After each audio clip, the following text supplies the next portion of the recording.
ನಾವು ಬದುಕಕ್ಕೋಸ್ಕರ ಆಹಾರ ತಗೊಬೇಕು. ಈಗ ಸಾಯಕ್ಕೋಸ್ಕರ ಆಹಾರ ತಗೊಳ್ಳೋ ಸ್ಥಿತಿಗೆ ಬಂದ್ಬಿಟ್ಟಿದ್ದೀನಿ. ಸಾಯಕ್ಕೋಸ್ಕರ ಆಹಾರ ತಗೊಂತ ಇದ್ದೀರಿ. ಇವತ್ತು ಬೆಂಗಳೂರಲ್ಲಿ ನೀವು ಎಲ್ಲಿ ವಾರ್ಡ್ ಒಂದು ಡಯಾಲಿಸಿಸ್ ಕೇಂದ್ರ ಮಾಡ್ತಾ ಇದ್ದೀರಿ. ವಾರ್ಡ್ಗಳಿಗೆ ಮೊದಲು ನೀವೆಲ್ಲ ತಾಲೂಕು ಕೇಳ್ತಾ ಇದ್ರಿ. ಹಿಂದೆ ನಾನು ಹೆಲ್ತ್ ಮಿನಿಸ್ಟರ್ ಇದ್ದಾಗ ಒಂದು ತಾಲೂಕು ಒಂದು ಡಯಾಲಿಸಿಸ್ ಕೊಡಿ ಅಂತ ಕೊಡಕ್ಕಾಗ್ತಾ ಇರಲಿಲ್ಲ ನಮ್ಮ ಕೈಲಿ. ಈಗ ನಮ್ಮ ಬೆಂಗಳೂರಲ್ಲಿ ವಾರ್ಡ್ಗೊಂದು ಡಯಾಲಿಸಿಸ್ ಅಂತ ಮಾಡ್ತಾ ಇದ್ರಿ. ಯಾಕೆ ಅಂತ ಹೇಳಿದ್ರೆ ಬೆಂಗಳೂರಿಂದ ಸುತ್ತಮುತ್ತ ಬರ್ತಕ್ಕಂಥ ಎಲ್ಲ ತರಕಾರಿಗಳು ಇವತ್ತು ಪೊಲ್ಯೂಟ್ ಆಗ್ಬಿಟ್ಟಿದೆ ಪೂರ್ತಿ. ತಿನ್ಬೇಕಾದ್ರೆ ನೀವು ಏನಾದರೂ ಹಾಗೆ ಏನಾನ ತಿನ್ಬಿಟ್ರೆ ನಮ್ಮ ಕತೆ ಮುಗಿದೋಯ್ತು. ಇಮಿಡಿಯೇಟ್ ಆಗಿ ಲೂಸ್ ಮೋಷನ್ ಆಗೋತದೆ ಹಾಗೆ ಏನಾನ. ಅದಕ್ಕೀಗ ಬೇರೆ ಬೇರೆ ಐಡಿಯಾ ಕೊಟ್ಟಿದ್ದಾರೆ. ಏನೋ ನೀವು ಉಪ್ಪು ಹಾಕಿ ತೊಳೆದು ಅದನ್ನು ತಿನ್ಬೇಕು, ಬಿಸಿನೀರು ಕಾಯಿಸ್ಬಿಟ್ಟು ಅದನ್ನ ತರಕಾರಿ ಎಲ್ಲ ಹಾಕ್ಬಿಟ್ಟು ಆಮೇಲೆ ತಿನ್ಬೇಕು ಅಂತಾರೆ. ಎಷ್ಟು ಜನ ಮಾಡ್ತೀರಾ ಹಂಗೆ?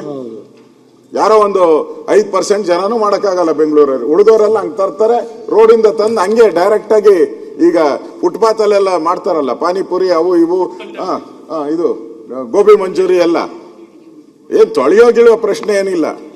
ತರ್ತಾರೆ ಮಾರ್ಕೆಟ್ ಇಂದ ಹಂಗೆ ಎಣ್ಣೆಗೆ ಬಿಟ್ಬಿಡ್ತಾರೆ. ತಂದು ಅದನ್ನ ನೋಡ್ತಾ ಇದ್ದಂಗೆ ಆ ಕಲ್ಲರ್ ಎಲ್ಲ ನಮ್ಮವ್ರು ತಿಂತಾ ಇರ್ತಾರೆ. ಈಗ ಅಷ್ಟು ಪೊಲ್ಯೂಷನ್ ಆಗಿದೆ. ಪೊಲ್ಯೂಷನ್ ಅಲ್ಲ, ಕೆಮಿಕಲ್ಸ್ ಬಂದಿದೆ. ಮೊಟ್ಟೆದೂ ಅಷ್ಟೇ ನಾನು ಹೇಳ್ತಾ ಇದ್ದೀನಿ. ಮೊಟ್ಟೆನೂ ಕೂಡ ಪೊಲ್ಯೂಟ್ ಆಗಿದೆ. ಈಗ ಸರ್ವೆ ಪ್ರಕಾರ ಮೊಟ್ಟೆಗಳಲ್ಲಿ ಕೋಳಿ ಮೊಟ್ಟೆ ನಮ್ಮ ಇವ್ರಿಗೆ ಗೊತ್ತಿರ್ಬೋದು, ನಮ್ಮ ಮೈಸೂರು ಈ ಪೌಲ್ಟ್ರಿ ಇದೆಯಲ್ಲ ಅಧ್ಯಕ್ಷರೇ, ಅಲ್ಲೇನು ಏನು ಇಲ್ಲ. ಅವ್ರು ಯಾರು ಕೂಲಿ ಮಾಡೋನ್ ಇರ್ತಾನಲ್ಲ, ಅವನು 1ನೇ ಕ್ಲಾಸ್ ಓದಿರಲ್ಲ, ಅವನ ಕೈಗೆ ಸಿರಂಜ್ ಕೊಡ್ತಾರೆ, ಅವನು ಸ್ಟೆರಾಯ್ಡ್ ತಗೊಂತಾನೆ, ತೆಗಿತಾನೆ, ಹಿಂಗ್ ಚುಚ್ತಾನೆ. ಅವನಿಗೇನು ದಿನಕ್ಕೆ ನೀನು 200 ಚುಚ್ಚಬೇಕು ಅಷ್ಟೇ ಇರೋದು ಸ್ಟೆರಾಯ್ಡ್. 6 ತಿಂಗಳು ಕೋಳಿ 3 ತಿಂಗಳಲ್ಲೇ ದಪ್ಪ ಆಗ್ಬೇಕಲ್ಲ ಸ್ಟೆರಾಯ್ಡ್ ತಗೊಂಡು.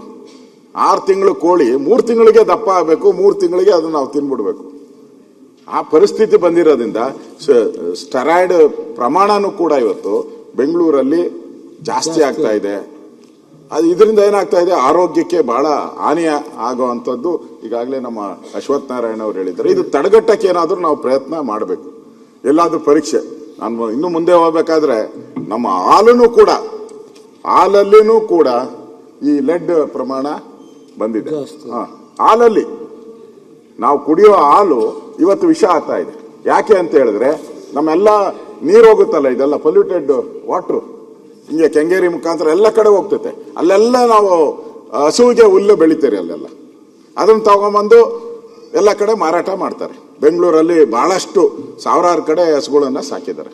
ಅಲ್ಲಿ ತಗೊಂಬರ್ತಾರೆ, ಇಲ್ಲಿ ಮಾರಾಟ ಮಾಡ್ತಾರೆ. ಅದನ್ನು ತಿಂದಂತ ಹಸು ಹಾಲು ನಮಗೆ ಸಿಗ್ಬೇಕಾದ್ರೆ ಅದರಲ್ಲೂ ಕೂಡ ಲೆಡ್ ಅಂಶ, ಬೇರೆ ಬೇರೆ ಅಂಶ ಎಲ್ಲ ಬಂದಿದೆ. ಹಾಲೂ ಇವತ್ತು ಸಮಸ್ಯೆ ಆಗಿದೆ, ಮೊಟ್ಟೆ ಸಮಸ್ಯೆ ಆಗಿದೆ, ಕೋಳಿ ತರಕಾರಿ ಎಲ್ಲನೂ ಕೂಡ ಸಮಸ್ಯೆ ಆಗಿದೆ. ಅಲ್ಲಿರ್ತಕ್ಕಂಥದ್ದಕ್ಕೆ ನಾನು ಸಜೆಷನ್ ಕೊಡುವಂಥದ್ದು, 1 ನಿಮಿಷ ಕೂತ್ಕೊಂಬಿಡಿ, ಸಜೆಷನ್ ಅವ್ರಿಗೆ ಕೊಡ್ತಾ ಇದ್ದೀನಿ, ಅರಣ್ಯ ಮಂತ್ರಿಗಳಿಗೆ ನಾವು ಕೊಡ್ತಾ. ಯಾಕಂದ್ರೆ ಪೊಲ್ಯೂಷನ್ ಬೋರ್ಡ್ ಬರೋದು ನಿಮ್ಮ ಕಡೆನೆ.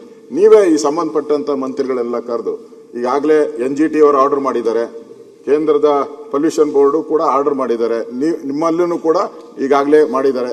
ಸುಮಾರು 70 ತರಕಾರಿಗಳು ಪೊಲ್ಯೂಟ್ ಅಂತ ಬಂದಿದೆ. ಲಿಮಿಟ್ಗಿಂತ 10% ಜಾಸ್ತಿ ಹೋಗಿದೆ. ಅದರಿಂದ ನಿಮ್ಮ ನೇತೃತ್ವದಲ್ಲೇ ರಾಜ್ಯದ ಹಿತದೃಷ್ಟಿಯಿಂದ ಕಾಯಿಲೆಗಳು ಬರಬಾರ್ದು ಅಂತ ನಿಮ್ಮ ನೇತೃತ್ವದಲ್ಲೇ ಒಂದು ಕಮಿಟಿ ಮಾಡಿ, ಒಂದು ಮಾನಿಟರಿಂಗ್ ಕಮಿಟಿ ಮಾಡಿದ್ರೆ ಅಟ್ಲೀಸ್ಟ್ ಇನ್ ಫ್ಯೂಚರ್ಗೆ ಹೋಗ್ತದೆ. ನಾನು ಕಮಿಟಿ ಮಾಡೋದ್ರಿಂದ ಇವತ್ತೇನು ಸರೋಗ್ತೈತೆ ಅಂತಲ್ಲ, ಅಟ್ಲೀಸ್ಟ್ ಇನ್ನೊಂದು 5 ವರ್ಷಕ್ಕೆ ಅಥವಾ ಎಲ್ಲಾದ್ರೂ ಒಂದ್ ಕಡೆ ಮಾನಿಟರ್ ಆಗ್ತದೆ. ನೀವು ಬೇರೆ ದೇಶದಲ್ಲಿ ಅಧ್ಯಕ್ಷರೇ, ಬೇರೆ ದೇಶದಲ್ಲಿ ಒಂದು ಸಣ್ಣ 0.01 mm ಇದನ್ನು ಕೂಡ ಹೋಗಕ್ ಬಿಡಲ್ಲ. ಅಮೆರಿಕ, ಲಂಡನ್ ಇಲ್ಲಲ್ಲ, ಇಲ್ಲಿಂದ ಯಾವುದೇ ತರಕಾರಿ ಹೋದ್ರು ಒಂದು ಸಣ್ಣದು ಇಲ್ಲ. ಇಲ್ಲಿ ಕೇಳೋರೇ ಇಲ್ಲ. ನಾವು ನಮ್ ತಪ್ಪು ಅವ್ರ ತಪ್ಪು ಅನ್ನೋದಲ್ಲ, ಇಲ್ಲಿ ಯಾರ್ದು ತಪ್ಪು ಪ್ರಶ್ನೆ ಅಲ್ಲ. ನಾವು ಹಿಂದೆ ಸರ್ಕಾರ ಮಾಡಿದಿರಿ, ಅವಾಗೂ ಕೂಡ ಇದ್ರ ಬಗ್ಗೆ ನಾನೇ ಇನ್ಸ್ಪೆಕ್ಷನ್ ಮಾಡಿದ್ದೆ. ಈ ಹಾಲಿಗೆ ಆಂಧ್ರದಿಂದ ತಗೊಂಡ್ಬಂದ್ಬಿಡೋರು ಹಾಲು, ಒರಿಜಿನಲ್ ಹಾಲಲ್ಲ, ಎಲ್ಲ ಕೆಮಿಕಲ್ ಹಾಲು, ಯೂರಿಯಾ ಎಲ್ಲ ಎಲ್ಲ ಪೂರ್ತಿ ಹಾಲೇ ಅಲ್ಲ, ಪೂರ್ತಿ ಕೆಮಿಕಲ್ಲೇ ತಂದು ಮಾರಾಟ ಮಾಡೋರು ಇಲ್ಲಿ. ಎಲ್ಲ ಹೋಟ್ಲುಗಳಿಗೆಲ್ಲ ಮಾರಾಟ ಮಾಡಿ ನಾನೇ ರೈಡ್ ಮಾಡಿದ್ದೀನಿ, ಹಿಡಿದಿದ್ದೀನಿ, ಸೀಸ್ ಮಾಡಿದ್ದೀನಿ. ಆರೋಗ್ಯಕ್ಕೆ ಒಂದು ಮಾರ್ಗಸೂಚಿ ನೀವು ಮಾಡಬೇಕು. ಮಾರ್ಗಸೂಚಿಯ ಮಾನದಂಡಗಳನ್ನ ನೀವೇ ನೇತೃತ್ವ ವಹಿಸಿ ಮಾನದಂಡಗಳಾದ್ರೂ ಇಶ್ಯೂ ಮಾಡಿ. ಒಂದು ಗೈಡ್ಲೈನ್ಸ್ ಬಂದ್ರೆ ಅಟ್ಲೀಸ್ಟ್ ಎಲ್ಲೋ ಒಂದ್ ಕಡೆ ಕೆಲಸ ಶುರು ಆಗ್ತೈತೆ, ಪ್ರಾರಂಭ ಮಾಡಿ ಅಂತ ನಾನು ತಮ್ಮಲ್ಲಿ ಕೈ ಮುಗಿದು ಕಳಕಳಿಯಿಂದ ವಿನಂತಿ ಮಾಡ್ತೀನಿ.